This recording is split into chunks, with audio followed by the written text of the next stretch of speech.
業主們，你哋好啊！買樓啦，今期個個都抽到好多靚 number 嘅，咁啊9月份開始揀選你哋心水嘅新樓盤嘅今期居屋啦。咁我哋首先預覽下呢期嘅居屋398尺個兩房單位點樣做先，等你裝修有概念，裝修唔使空白一片啦。咁呢度我哋入門一個獅字櫃位，啱啱頭先我坐呢個位置一個換鞋位置啦。咁啊呢啲飾櫃位啦。儲物櫃位啦，嗱呢啲全部都做齊晒啦，咁啊櫃桶位置可以放下垃圾嘢啦、鞋櫃啦等等嘅，呢啲櫃咧係多元化組合嘅。咁呢個單位咧係個單位嘅長度係有成大概20尺啦。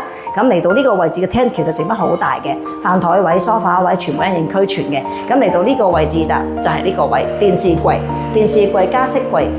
等等嘅組合啦，全部玻璃啦，呢啲啦，條子玻璃同埋呢啲咧唔同嘅配搭啦，格柵、電視、格仔、電視地櫃啦。咁呢個位置就放翻50寸電視嘅。咁嚟到個廳呢邊轉翻過嚟我呢邊啦。咁呢個位都係用咗少少薄嘅飾櫃，唔同異形組合，唔同嘅多元化組合，啲櫃咧都做翻可以少少放翻啲 figure 仔嘅。咁呢個櫃後邊係做咗一個房，3尺床呢個位做咗 L。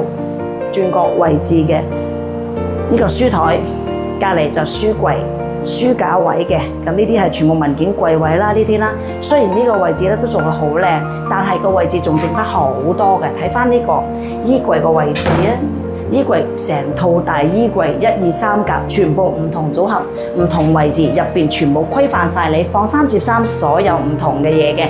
咁啊可以睇翻呢個位都 OK 㗎，個衣櫃都有成5尺衣櫃嘅。咁啊可以望翻轉一轉個圈啦。床呢個位置係做咗3尺啦，床頭軟包等等都做好晒，波浪形床頭有靠山，令到你瞓得舒服啦。靠山較大啦，咁啊轉翻過嚟另外呢個大房啦。呢個大房係做咗有4尺床嘅，咁4尺床呢邊咧，呢個做法就比較特別少少嘅，係啦，櫃仔唔需要太大，淨係少少裝飾。化妝台連埋床一路過嘅位置，可以咁樣成套過啦。咁呢啲床啦、位置啦、油壓床啦，呢啲位置啦，全部櫃間啦，係啦。咁可以睇翻我呢邊嘅衣櫃啦。呢個衣櫃係做咗趟門衣櫃啦。係啦，呢啲走位趟門嘅衣櫃啦，咁當然趟門同埋唔趟門由你選擇，咁呢啲位置任君選擇嘅。咁我哋出翻嚟個廳呢邊啦，係啦，咁啊睇翻我哋呢度仲有咩咧？未講咧，未介紹俾大家睇咧，就個廚房啦。廚房位置睇翻呢個廚房，我哋都係做翻 L 型廚房位啦，洗菜盤位、微波爐、洗衣機等等呢啲常規位置，爐頭、油煙機呢啲位置啦。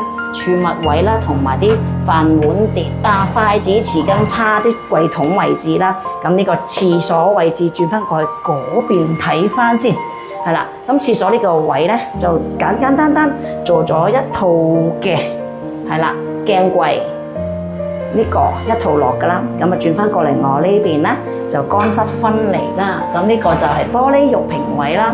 咁呢個位置其實話大唔大，話細唔細，其實如果一個家庭你用呢啲位咧 OK 嘅，其實尺寸係足夠嘅。咁如果呢啲尺寸同埋呢啲單位戶型咧，你今期抽到嘅，亦都可以隨時 PM 我哋索取更多設計，唔同款式、唔同風格，任你選擇。打電話俾我哋，拜拜。